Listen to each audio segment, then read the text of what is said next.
പിടിച്ചതിലും വലിയതാണ് മക്കളെ അളയിലിരിക്കുന്നത്. ഞാനൊരു ദിവസം ക്യാൻഡിഡ് പൈനാപ്പിൾ കഴിച്ചത് നിങ്ങൾക്ക് ഓർമ്മയുണ്ടോ?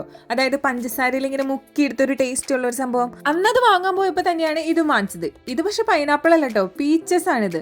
പീച്ചസിന്റെ ശരിക്കുള്ള വേർഷൻ ഞാൻ കഴിച്ചിട്ടേ ഇല്ല. അപ്പോൾ ക്യാൻഡിഡ് വേർഷൻ ഒന്ന് കഴിച്ചു നോക്കാന്ന് കരുതി. കാരണം നമ്മുടെ ഇവിടെ കടകളിലൊന്നും പീച്ചസ് അങ്ങനെ അവൈലബിൾ അല്ല.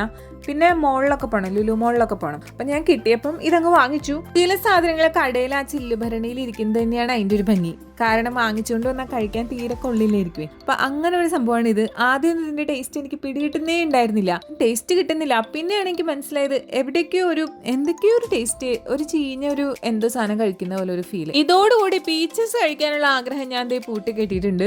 എനിക്ക് ഒട്ടും തന്നെ ഇഷ്ടപ്പെട്ടില്ല കേട്ടോ. പിന്നെ ഞാൻ എൻ്റെ വീഡിയോസിൽ മിക്ക കാര്യങ്ങളും ഇഷ്ടപ്പെട്ടില്ലെങ്കിൽ ഇഷ്ടപ്പെട്ടില്ല എന്ന് തന്നെയാണ് പറയാറുള്ളത്. അതിപ്പം മനഃപൂർവ്വം പറയുന്നതല്ല, ഇഷ്ടപ്പെടുന്നില്ലടേ, പിന്നെ എന്ത് ചെയ്യും. ഇതോടുകൂടി ഉണക്കി വെച്ചേക്കുന്ന ഫ്രൂട്ട്സ് വാങ്ങൽ ഞാൻ നിർത്തിയിട്ടോ.